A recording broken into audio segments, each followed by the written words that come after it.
नमस्कार prime time Odia news को स्वागत करुच्ची।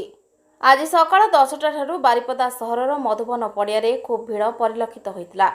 बीजेपीर बारिपदा विधायक प्रार्थी प्रकाश सोरेन तत्सहित श्री कृष्णचंद्र महापात्र डाक्तर विधायक प्रार्थी 2 जन निजर नामांकन पत्र दाखल करथिले। साथरे थिले मयूरभंज लोकसभा प्रार्थी नवकिशोर माझी एवं बारिपदा बीजेपी सभापति हजार हजार समर्थकों सह बहु लोक नृत्य परिवेषण करी डीजे सह रंगवती गीत को संबलपुर मादल ढोल ताले ताले नाचिथिले। बीजेपी कर्मी और समर्थकों संगठन सह बहु तुंग नेता सामिल होइथिले।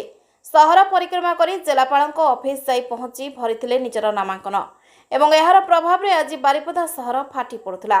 बाबू महापात्र और प्रकाश सोरेन को जयगान रे गरम खूब थिले भी खातिर करनथिले समर्थक। खरारे ठिया होई नाचिबाकू लागिथिले निजर प्रिय नेतांक पई।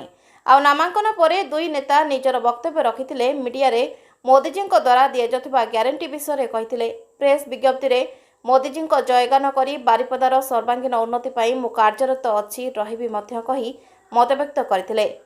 विगत दिन भली ए वर्ष मध्य धूमधाम रे आज नामांकन पत्र दाखल कलु एवं विशेष करके बारिपदा विधानसभा निर्वाचन मंडल समस्त भाई भौणी बहुत उत्साहित हो पड़ी।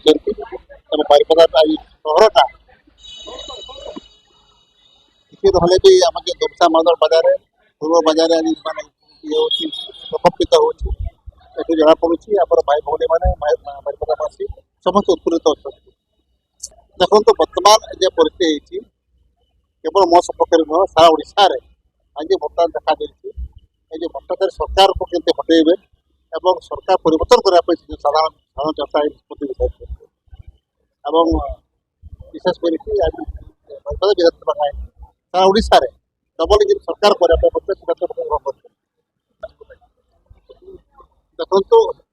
प्राय मु तो सबुदिन साधारण जनता सागर थाए साधारण जनता सागर थाए साधारण जनता सहित साधारण जनता समस्या सहित से गोटे दल मत विश्वास कर विश्वास वर्षा कर बारिपदावासी आशा वर्षा बहुत किसी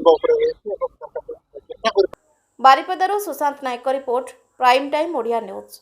नमस्कार।